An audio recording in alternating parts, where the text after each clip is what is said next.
চলতি অর্থবছরে বাংলাদেশের অর্থনীতি চাপে থাকলেও আগামী বছর তা ঘুরে দাঁড়াবে বলে পূর্বাভাস দিয়েছে এশীয় উন্নয়ন ব্যাংক এডিবি।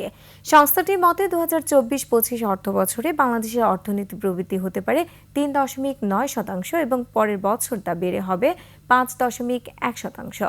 বুধবার ডেভেলপমেন্ট আউটলুক প্রতিবেদন এ তথ্য জানিয়েছে এডিবি।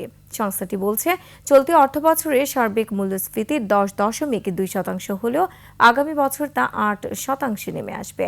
রাজনৈতিক অস্থিরতার জেরে সরবরাহ ব্যবস্থা বিঘ্নিত হওয়ায় চলতি অর্থবছরের প্রবৃদ্ধির প্রাক্কল কমিয়েছে সংস্থাটি। তবে আগামী অর্থবছরে বিনিয়োগ পরিস্থিতির উন্নয়ন এবং সামষ্টিক অর্থনীতির স্থিতিশীলতায় বাংলাদেশের অর্থনীতি ঘুরে দাঁড়াবে উল্লেখ করে এডিবি জানিয়েছে, নির্বাচনকে কেন্দ্র করে খরচ বৃদ্ধি ও রাজনৈতিক উত্তেজনা, প্রাকৃতিক দুর্যোগ এবং যুক্তরাষ্ট্রের চড়া শুল্ক আরোপ বাংলাদেশের জন্য চ্যালেঞ্জ হিসেবে থাকবে।